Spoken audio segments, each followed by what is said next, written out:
Hello, I'm Linton Green, proud of the South Lodge number 324, Fort Worth, Texas, past master.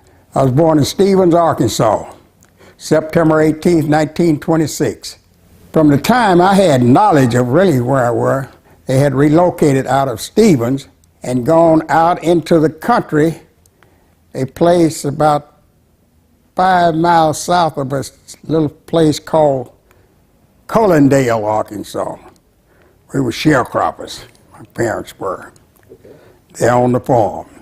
That's my early remembrance. My father, as we were growing up, he being a farmer, he said, my brother and I, of course there was others, but we were the first, the oldest. Boys, when you grow up, always be farmers. Well, we didn't know any better. We thought that that was it, you know. But after I got grown, I felt different. My father was Otis Green, and my mother was Eldora Green. There were 6 of us. There were 4 boys and 2 girls. I was married September 30th, 1949.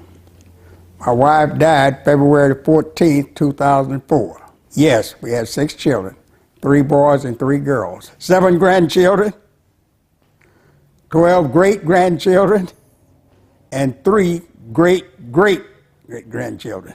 Well, my education, from the time I entered school, I guess the first grade to the 6th continuously, but at that time, and where I grew up, and the requirements on the farm prevented me from getting a formal education.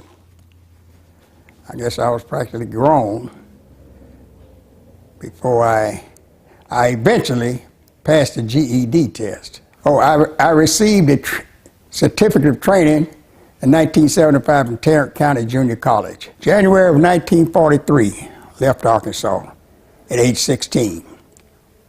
Went to Los Angeles, California, to live with an aunt, and I registered for the Army in 1944 because I turned 18. Well, I was drafted into the military July 16, 1945, and that's where I was for the next 25 years in the military. Started out in the Army. After 6 months and 8 days, got into what they call the Army Air Corps. Remained there until 1947 when the Army Air Corps became Air Force, on the same status as the Army and the Navy. And that's where I finished up my career in the military, in the Air Force. I obtained E6, which was Tech Sergeant. My first foreign assignment was Goose Bay, Labrador. After that, I had tour in TDY to Fairbanks, Alaska. Then Guam. Had a 15-month tour in Ankara, Turkey, and 15-month tour in Peshawar, West Pakistan. And that was the extent of my foreign service. Most of my service was at Carswell Air Force Base. I did have 5 years at Bergstrom Air Force Base in Austin, Texas. I'm in the military now with military personnel. Some of them taught me would I join the Masons. I really didn't have no thoughts about Mason or what it was. But being friends, I filled out an application and joined the Masons. Because I really was going into something that I did not know what I was going into. Guys told me to be good, be nice to be there. But I got through the initiation, passing, and raising. I guess that was the surprising thing to me when I went through that. But it turned out all right. Okay, when I first went into the Masons, I was initiated, passed, and raised in St. Joseph Lodge number 2042, F&AM. I remained that until September of 1970, and I switched from there into FAM, Prince Hall Masonry. Proud of the South Lodge number 324, Fort Worth, Texas. I like training and staying strictly with the ritual. And for the most of it, I think we probably still stick with it. But the people have changed. I'm old school. People are charged now much younger than me, but they are doing a good job. But there are times when I feel that some training is being left out that should be presented to the craft. I would say that the person that really vouched for me going in, a guy that was, and he was in the military at that time, but he had been in the Mason much longer, a guy named Leslie Allen. He really trained me.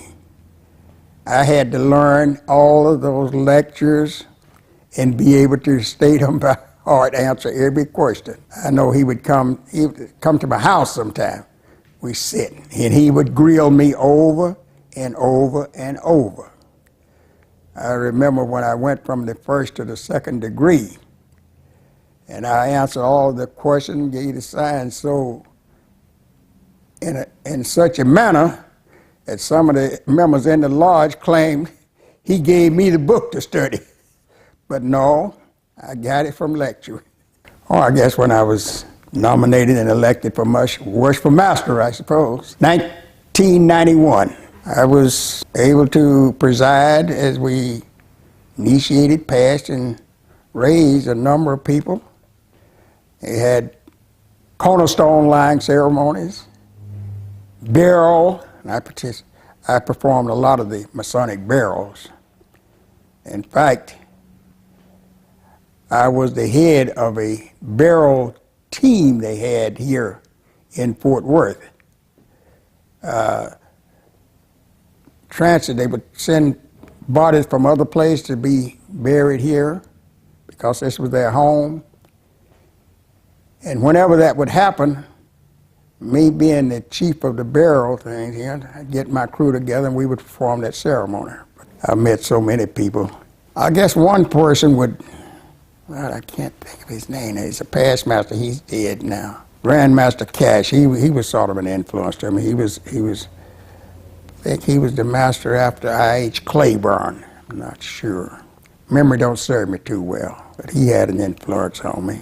Well, the way that probably would treat me, encouraging words. So I recall on one occasion we're having a grand session here and wanted someone to give the visiting dignitary, he wanted to give the visitors a welcome, and he called on me. I said, who, me? I don't know anything about that. You can do it. And sure enough, I gave a welcome at that Grand Lodge session that year, and I went, I cannot recall. I don't know what year this was, but prior to the South Lodge was the lodge to open up the occasional lodge.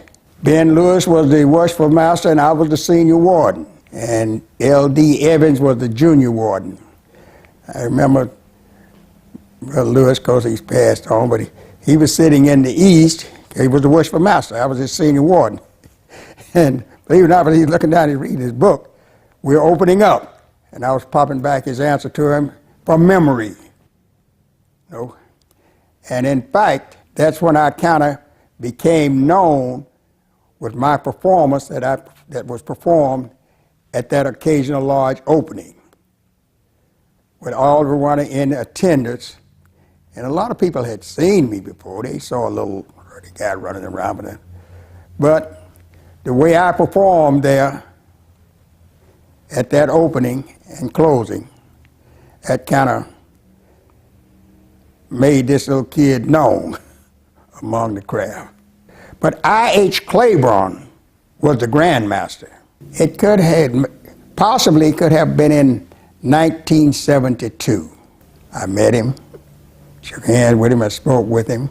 I got the idea that he kind of walked heavy and carried a big stick, because I was, just getting into it, and didn't really get to know him. But he seemed to be, he was firm, serious about things. Well, I was as proud in F&AM as I am in F&AM. Mason is masonry to me. Of course, I realized that Prince Hall is the cause of black Masons being here in the United States. But the names, really, until I got over here, didn't mean that much to me. I know one thing, since I am a Christian, I would encourage everyone to trust in the Lord, lean not unto their own understanding, and treat everybody right. Treat folks the way you want to be treated. Be kind, expression, and even if you have to correct someone, do it in a humble way. Don't just jump down his throat, pointing you. He knows he's done wrong. But try to live peaceably with all mankind. That's all I got to say about that, I think.